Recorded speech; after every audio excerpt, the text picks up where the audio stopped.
आज आप लोगों ने भी पढ़ा होगा, बड़ा खुलासा हुआ और दिल्ली पुलिस ने अपनी चार्जशीट में 6 खिलाड़ियों और 9 अन्य लोगों की गवाही और साक्ष्यों के आधार पर चार्जशीट में भाजपा सांसद और कुश्ती संघ के अध्यक्ष बृजभूषण सिंह पर यौन उत्पीड़न का, स्टॉकिंग मतलब पीछा करने का, इंटिमिडेशन मतलब धमकाने और डराने का गंभीर आरोप तो लगाया ही है, साथ ही मुकदमा चलाने और दंडित करने की आवश्यक कार्रवाई कराने का कोर्ट से आह्वान किया है।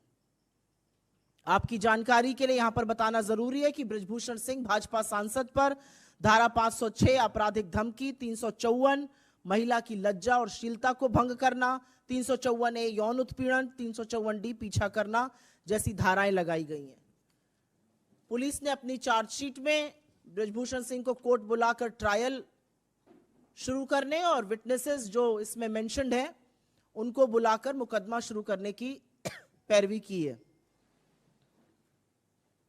इस चार्जशीट के अनुसार 108 लोगों से बात की पुलिस ने, जिसमें से 15 लोग, जिसमें रेसलर्स हैं, रेफरी हैं, कोचेस हैं, ने गवाही दी और उसमें यौन उत्पीड़न, डराने धमकाने जैसे संगीन आरोप लगाए। लेकिन विडंबना सबसे बड़ी यह है कि दिल्ली पुलिस की चार्जशीट उन्हीं लोगों के बयानों, उन्हीं लोगों की गवाही पर आधारित है जिन्होंने एग्जैक्टली ये सेम आरोप, एग्जैक्टली ये सेम गवाही सरकार द्वारा गठित ओवरसाइट कमेटी के सामने भी लगाई थी। आपकी याद ताजा करने के लिए बता दूं कि जनवरी 2023 में सरकार ने एक 6 सदस्यीय ओवरसाइट कमेटी गठित करी थी, जिसकी अध्यक्षता उत्कृष्ट मुक्केबाज श्रीमती मैरी कॉम ने करी थी। उन्होंने फरवरी के दौरान इन खिलाड़ियों की और अन्य लोगों की बात सुनी, जिस बातचीत के दौरान ये गंभीर आरोप लगाए गए।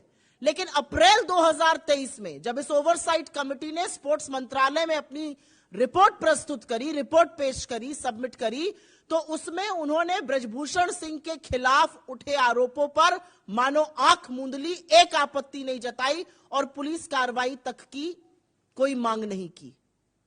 और जैसा कि सर्वविदित है, कोई कार्रवाई ना होने पर, ओवरसाइट समिति से पूरी तरह से विश्वास हिल जाने पर खिलाड़ी साक्षी मलिक, विनेश फोगट, संगीता फोगट, बजरंग पुनिया जैसे खिलाड़ी वापस जंतर मंतर पर आकर मजबूर हुए कि वो फिर से प्रदर्शन करें अपनी जायज मांगों को लेकर। और उस दौरान उनको गालियां दी गई, उनके साथ हाथापाई की गई, उनको सड़कों पे घसीटा गया, उनके सीनों को रौंदा गया। चार्जशीट में संगीन आरोप आने के बाद, साक्ष्यों के आधार पर बनी इस चार्जशीट के बाद भी सरकार मौन रहेगी? क्या अभी भी प्रधानमंत्री कुछ नहीं बोलेंगे?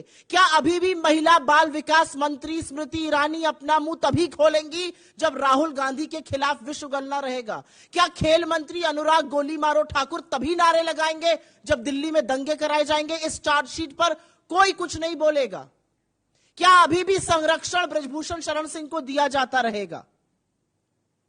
क्योंकि असलियत यह है कि अगर जरा सा भी नैतिकता, रत्ती भर नैतिकता इस सरकार में, इस देश के प्रधानमंत्री में, इस देश के गृह मंत्री में, भाजपा के अध्यक्ष में होती, तो संरक्षण बेटियों को मिलता, बेटियों के खिलाफ अपराध करने वाले आरोपी को नहीं। लेकिन यह देश भी देख रहा है, और यह देश देख रहा है कि कैसे लगातार, नॉट वंस नॉट ट्वाइस, एक बार नहीं, 2 बार नहीं, लगातार भारतीय जनता पार्टी नेताओं, सरकार और प्रधानमंत्री का संरक्षण आरोपी को मिलता है इस देश की बेटियों के विरुद्ध। तो इस मंच से हमारे प्रधानमंत्री से बहुत ही चंद कुछ सवाल हैं।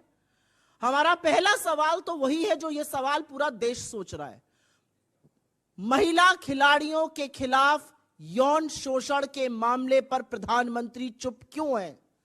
उन बेटियों के मामले पर जिनको उन्होंने अपने घर की बेटी कहा, उन खिलाड़ियों के मामले पर जिनके साथ उन्होंने फोटो खिंचवाने में मिनट भर भी देरी नहीं करी, प्रधानमंत्री इस पर मौन क्यों है?